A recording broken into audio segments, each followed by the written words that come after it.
రాజీవ్ యువ వికాస పథకానికి అప్లై చేసుకున్న నిరుద్యోగ యువతకు ఒక గుడ్ న్యూస్.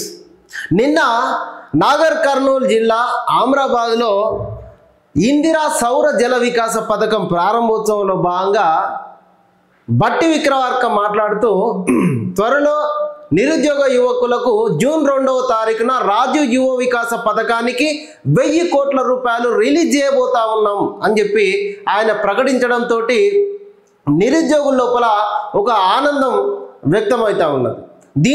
దీంట్లో దాదాపుగా ఉద్యోగ అవకాశాలు నిరుద్యోగ యువకులకి ఉద్యోగ నోటిఫికేషన్లతోటి ఉద్యోగ అవకాశాలు కల్పిస్తూ ఉన్నారు. గ్రామీణ ప్రాంతాల్లో ఉండి ఉద్యోగం సాధించలేనటువంటి వాళ్ళకి ఆత్మస్థైర్యం కోసం, వాళ్ళకి నమ్మకాన్ని కలిగించడం కోసం, వాళ్ళకి భరోసాని కల్పించడం కోసం రాజీవ్ యువ వికాస పథకాన్ని తీసుకొచ్చి వాళ్ళను పారిశ్రామికవేత్తలుగా తీర్చిదిద్దే లక్ష్యంతో ఈ పథకాన్ని తీసుకొస్తే దీంట్లో ఆ యువకుల పైన ఆ నిరుద్యోగుల పైన భారం పడకుండా దాదాపుగా 80% లోన్లతోటి 80% లోన్ తోటి దాదాపుగా 80% సబ్సిడీ తోటి ఈ పథకాన్ని వాళ్ళకి ఇవ్వబోతా ఉన్నారు. దీంట్లో రాజీవ్ యువ వికాస పథకం లోపల 50,000 లోపు రుణాలకి 40,000 వరకు మాత్రమే 40,000 వరకు సబ్సిడీ ఇస్తా ఉన్నారు. మిగతా 10,000 మాత్రమే బ్యాంకు లోన్ కట్టాల్సి ఉంటుంది. 50,000కు 40,000 సబ్సిడీ ఇస్తా ఉన్నారు.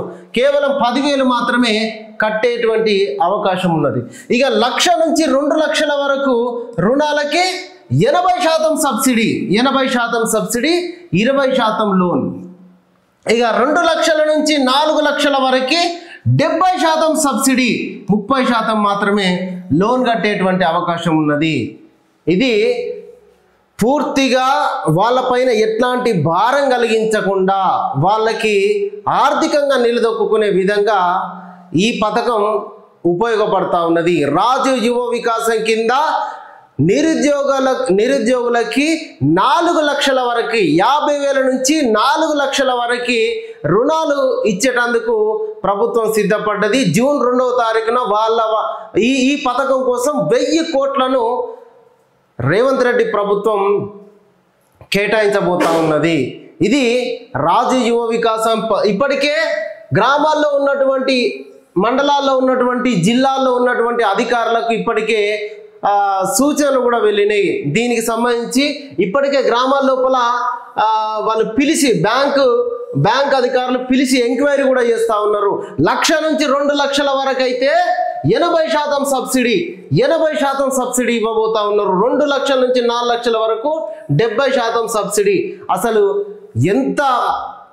వీళ్ళకి అసలు ఎంత ఉపయోగకరంగా ఉంటుందంటే ఈ పథకం నిజంగా దీన్ని సరిగ్గా ఉపయోగించుకుంటే వాళ్ళు పారిశ్రామికవేత్తలుగా, గ్రామాల్లో చిన్న పారిశ్రామికవేత్తలుగా వాళ్ళు ఎదిగేటువంటి అవకాశం ఉంటుంది.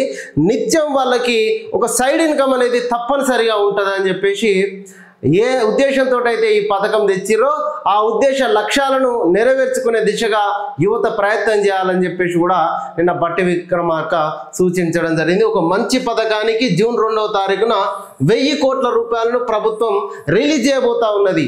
అప్పులతో వచ్చినటువంటి ఈ ప్రభుత్వాన్ని సరైన క్రమం లోపల సంక్షేమ పథకాలు అమలు చేస్తూ ఇటు పాలన పైన ఇటు ప్రభుత్వాన్ని సమర్థవంతంగా నడిపిస్తూ రేవంత్ రెడ్డి ప్రభుత్వం ముందుకు వెళ్తా ఉన్నది.